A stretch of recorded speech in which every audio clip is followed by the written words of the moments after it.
They put a boot on my truck inside my own garage, not on the street, not on a shared parking lot, but on my private property. And what happened next didn't just remove that boot. It ended up costing their entire management company their license. My name is Ryan, and I've lived in this neighborhood for over 8 years. I'm not someone who looks for trouble, but I don't tolerate overreach either. When I first moved here, the HOA seemed normal and manageable. The rules were basic, and nothing felt out of line.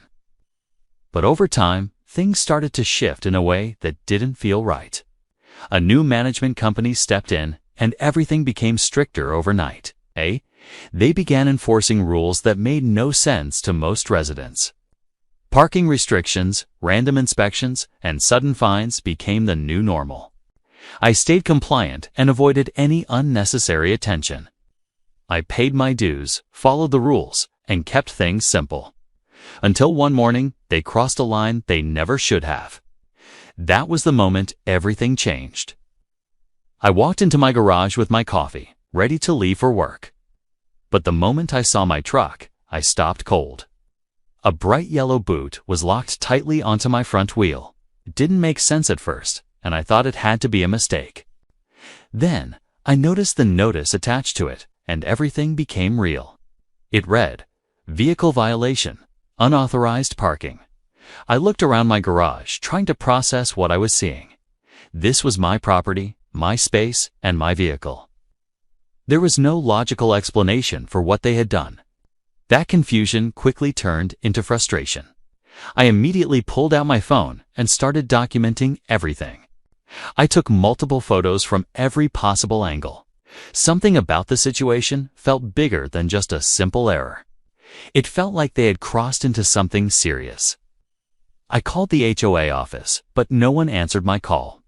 I followed up with an email, but there was no response there either. So I waited, knowing they would eventually show up, and I was right.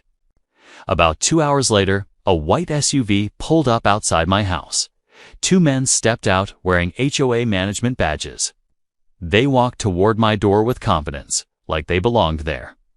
That attitude told me everything I needed to know. One of them knocked, and I opened the door calmly. I already knew this conversation wouldn't be simple. He told me my vehicle was in violation of HOA parking regulations. His tone made it sound routine, like this was normal. I paused for a moment and looked directly at him. Then I asked, "In my garage?" He didn't hesitate before responding. He simply said, "Yes," as if it made perfect sense. That was the moment I realized this wasn't a mistake. This was deliberate overreach. I asked him how they had the authority to enter my garage. He avoided the question and repeated the violation policy. That told me everything I needed to understand. They knew exactly what they were doing. I didn't argue or raise my voice. Instead, I stayed calm and controlled. I told him, "You might want to remove that boot." He responded by saying it would require a fee. That was the exact moment everything shifted. It was no longer about rules. It was about control. And I had just crossed a legal boundary they didn't understand. That mistake was going to cost them. After they left, I went inside and started reviewing everything. I pulled out my documents and began digging deeper. I checked property boundaries, HOA bylaws, and state regulations. I wanted clarity before making my next move. What I found changed everything. It confirmed exactly what I suspected. The HOA only had authority over common and visible exterior areas. Private garages were clearly excluded. That meant they had no legal right to enter my garage. They had no authority to touch my vehicle, and they absolutely had no right to immobilize it. This was a clear violation of property law. That's when I decided to take this seriously. I called my attorney immediately. I didn't complain or exaggerate the situation. I simply presented the facts. After reviewing everything, his response was direct. He said they should never have done that. That confirmation was all I needed. Now it was time to act. We documented everything carefully and professionally. Photos, timestamps, and communication attempts were all recorded. Then we sent a formal legal notice to the management company. It clearly outlined their violations: unauthorized entry, interference with private property, and unlawful vehicle immobilization were all included. We gave them 24 hours to respond. This wasn't about removing the boot anymore. It was about accountability. Within a few hours, I received a call. It wasn't from the HOA board. It was from the legal department of the management company, and their tone had completely changed. They were no longer confident or aggressive. They were cautious and controlled. They asked if we could resolve the issue quietly. I told them it depended on their actions. The next morning, the boot was gone. No fee, no explanation, just removed. But I wasn't finished yet, because removing it didn't erase what happened. They had crossed a serious line, and there had to be consequences. My attorney filed a formal complaint with the state licensing board. That's when things escalated.